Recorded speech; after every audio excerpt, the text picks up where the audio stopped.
What's happening, everybody? Hope you're all doing well, and I am talking about Star Wars Outlaws in this video because, yes, I've been playing the full PlayStation 5 version for the last couple of days, and I'm going to be answering your questions in this video. So there's a lot of questions you guys had. I'm going to go over each question and answer them best as I can.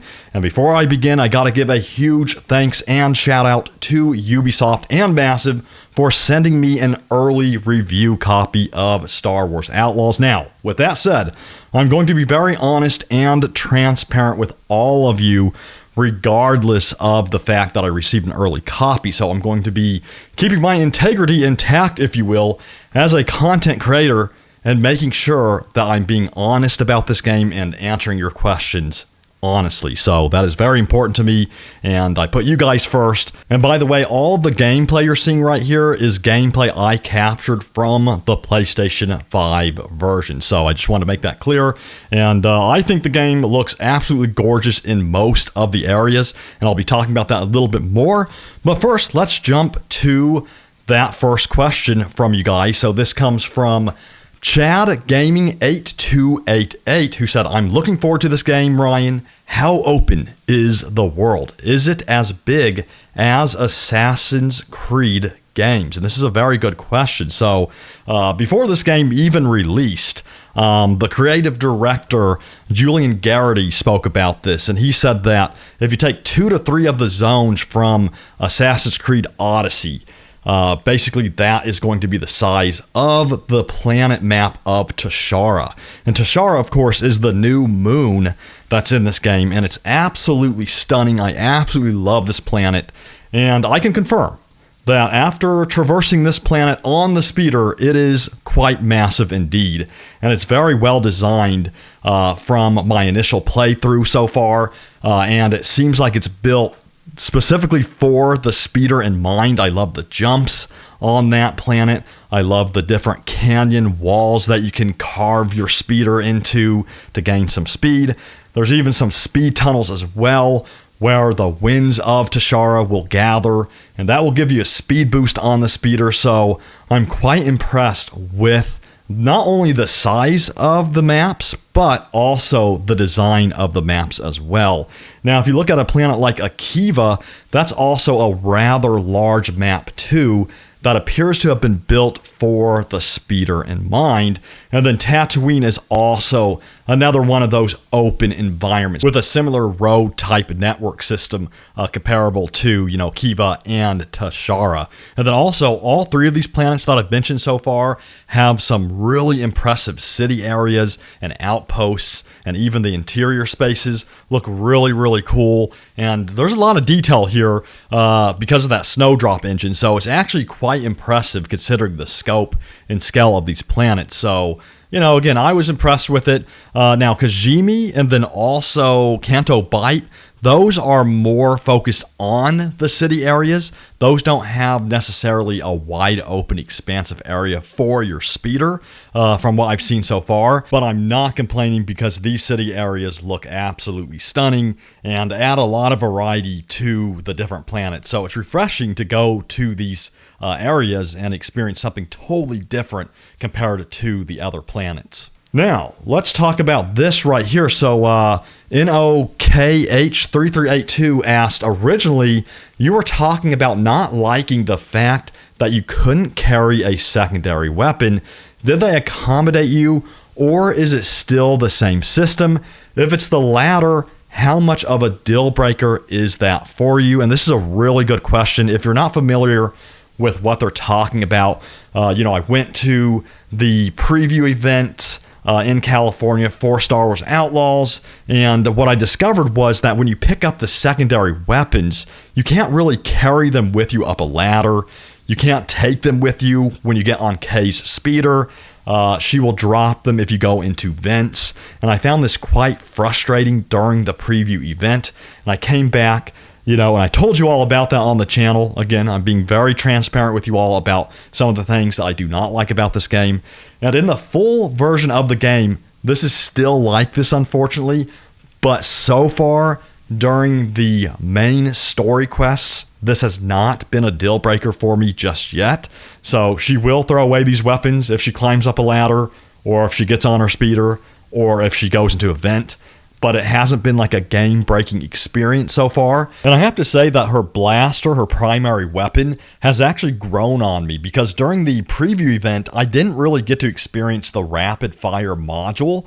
But in the full game that I'm playing right now, I unlocked that, installed it onto my weapon, and for me personally, that rapid-fire module has made all of the difference. So I do wish I would have experienced that during the preview event. And switching between the rapid-fire module, the ion module, and then also the explosive shot module is actually a lot more fun than I thought it would be. The rapid-fire module is your all-around type of module for most enemies. You have your explosive shot for heavy enemies, and then of course your ion shot is used for taking down droids and then also enemy shields and then accessing doors and stuff like that. So there's actually quite a bit of variety with just that one weapon. And I've still had the opportunity to actually utilize a lot of the secondary weapons. So there's still a lot of opportunity to use these really cool grenade launchers, different secondary weapons like the E11 blaster, even sniper rifles. And remember, you can use Nix to pick up these secondary weapons, which is a lot of fun. And remember, these weapons are temporary. So what that means is once all of the ammo or energy is dispelled and used, she will simply throw them away. So just keep that in mind. All right, so the next question comes from a gamer named Joe, who asks, does it kill Star Wars more, or does it try to breathe life back in? And this is actually a good question, especially since we're all fresh off of the Acolyte, which was definitely a mixed received series, if you will. So it had a lot of mixed reception to it, and I personally did not like Acolyte. I walked away worried about Star Wars a little bit more after that series. So, going into Star Wars Outlaws, I was a little bit apprehensive about it, to be honest with you. But after playing more than 50% of the story so far, I would have to say that it's breathing life back into Star Wars so far for me. Now, granted, I have not completed the entire story just yet, so I don't know where this goes or where it ends. But the story seems really good so far. I like Kay and Nix. I love the characters in this game. I love the dialogue. The writing seems very well done. Overall, the actual voice acting is excellent. So far, I think it breathes new life into Star Wars. And it's really interesting when you compare the single-player Star Wars games to the Disney Plus series. So I think the obvious question is, are the Star Wars single-player games doing a better job at storytelling than the Disney Plus series? And I'm going to have to say, so far, as of late, I think the answer is yes on that. So, again, when it comes to games like Jedi Fallen Order and Jedi Survivor and Star Wars Outlaws, I think this is really good storytelling right here. And I've heard many people echo this same opinion, saying that the games actually seem kind of better at doing storytelling than the actual Disney Plus series lately. Now, when it comes to Mandalorian, stuff like that, I think that's definitely top tier storytelling, especially Mandalorian Season 1 and 2. And I think Andor was excellent as well. Ahsoka was a bit weak in the first 3 episodes, but for me personally, it really picked up in episode 4. And I know I'm getting way off track on this question, but it is relevant to, the games, because it's all the same universe, and it's interesting to compare the storytelling between the games and the actual Disney Plus series and Disney Star Wars movies. So what do you think about this? I know you guys probably haven't played the game just yet as of this video, but you probably have played Star Wars Jedi Fallen Order and Jedi Survivor. So based on that, how do you feel about the storytelling of Star Wars single-player games so far? Leave a comment down below. Curious about how you feel about that. Now, this question comes from Troop23010, who says, do you feel yourself going back and playing this game in a year after launch? I think if the end game is good, and if the story wraps up really well in this, with perhaps a cliffhanger that would lead into a second game, I think I would be very happy to continue playing this after launch, as long as there's DLC to support it, and the DLC is worth it, right? We already know there's 2 story packs in the works already, one featuring Lando Calrissian, and then the other featuring Hondo the pirate. So I'm actually looking forward to those a lot more now that I've experienced this game and actually played it myself. So I can tell you that for sure. Now also, this question comes from Asthmatic Volk 5708. Hopefully I said that right. But they asked, I'm so excited to play this when it releases. Does it run well on PlayStation 5?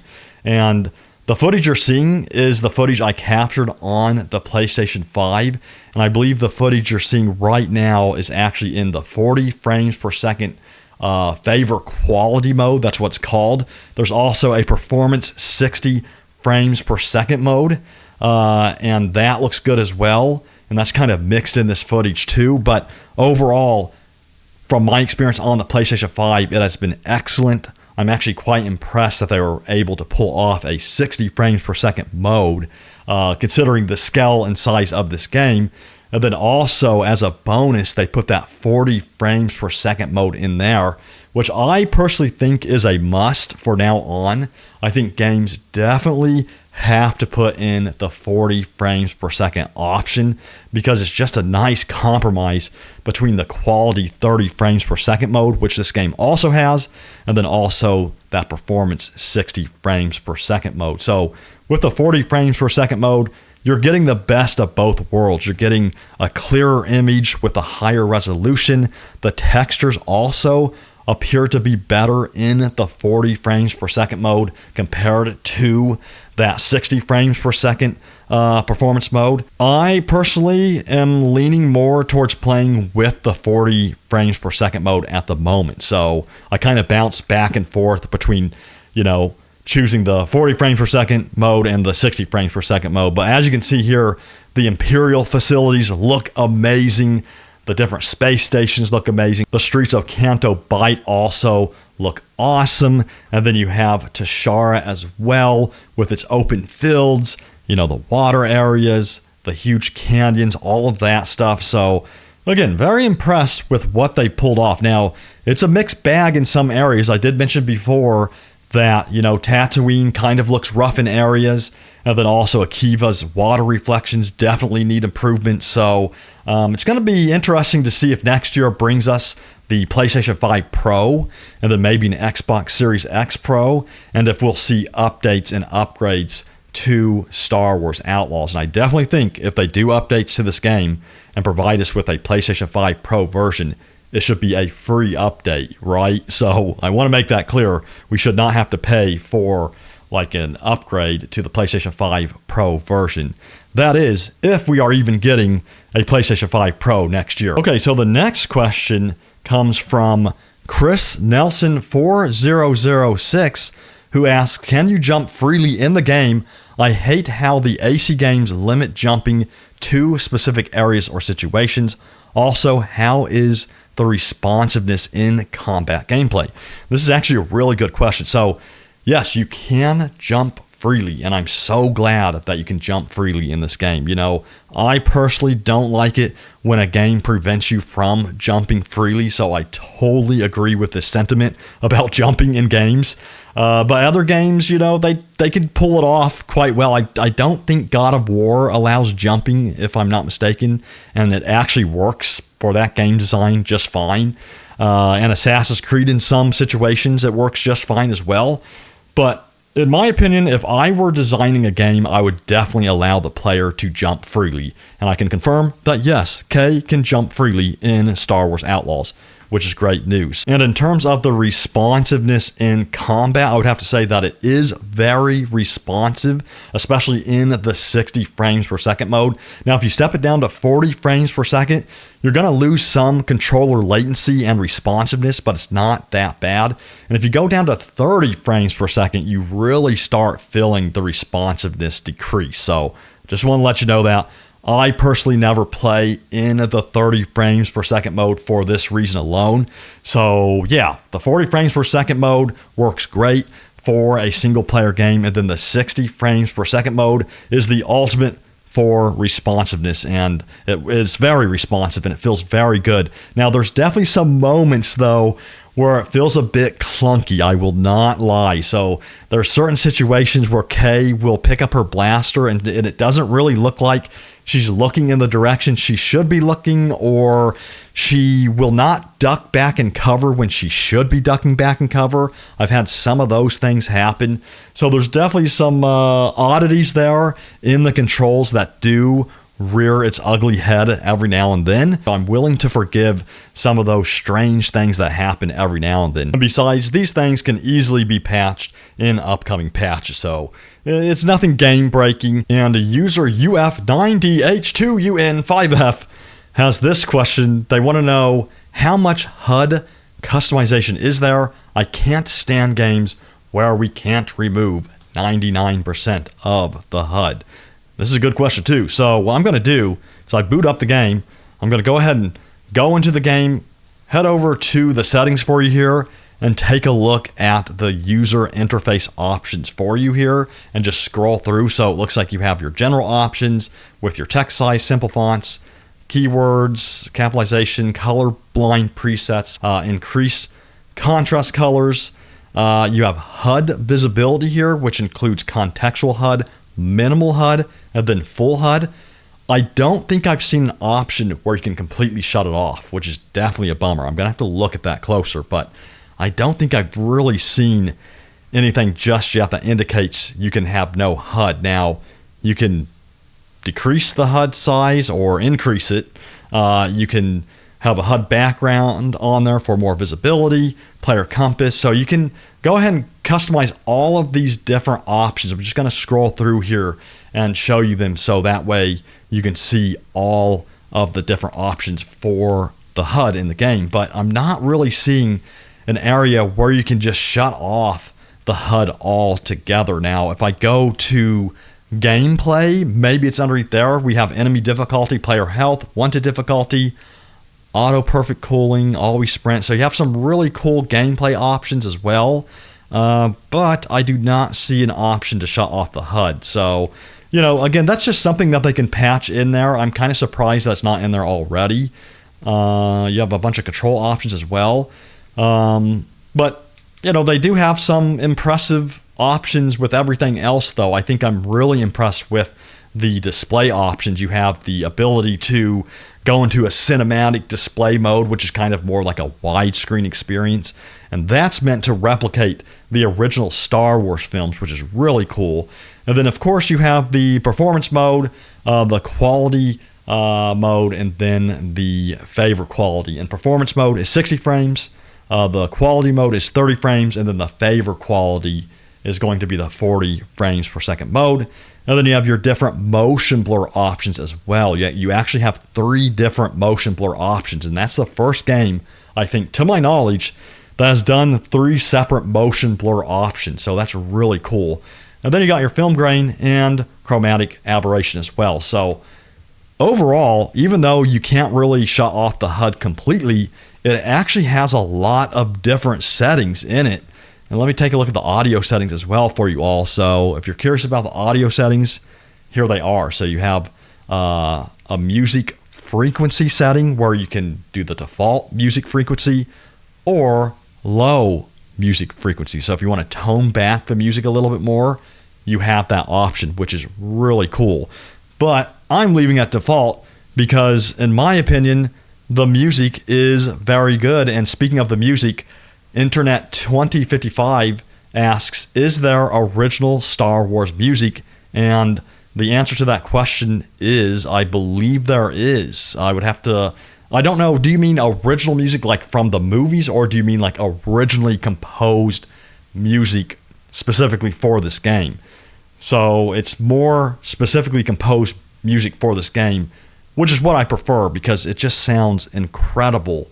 And the musical score sounds like a Star Wars musical score, but it's original to Star Wars Outlaws, if that makes sense, right?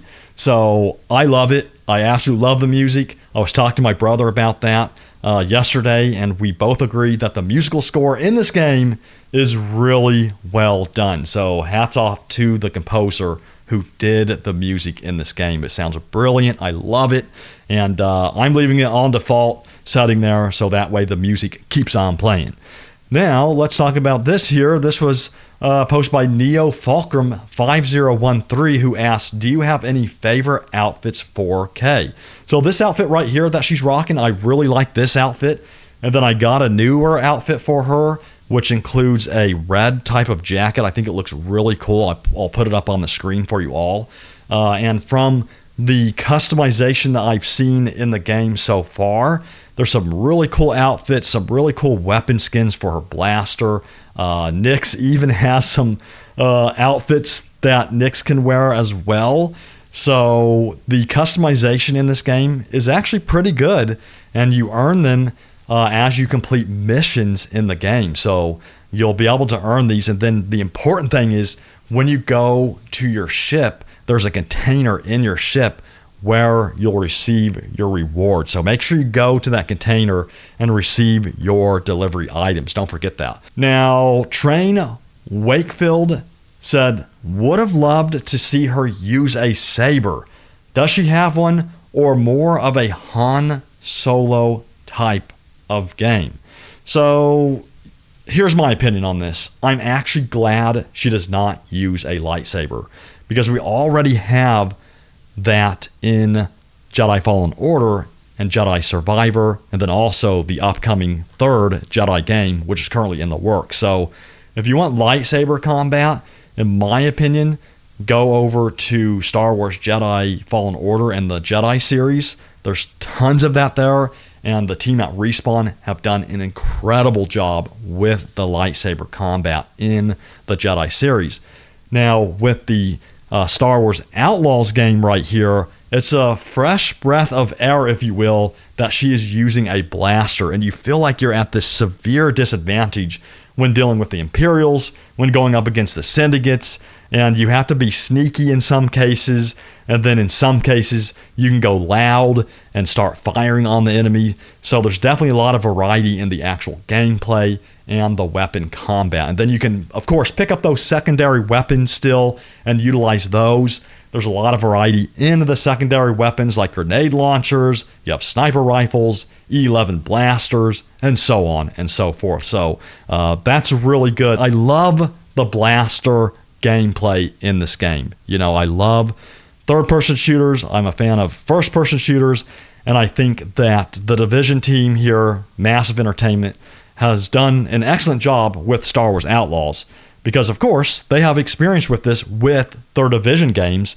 so it's no surprise that they're able to pull this off in Star Wars Outlaws. All right, so that's gonna do it for your questions. I know that I didn't get to everybody's questions, but I wanted to read off the specific questions that you left in my video from a couple days ago, and then also from the poll that I posted on Twitter as well. So thank you for all of the questions.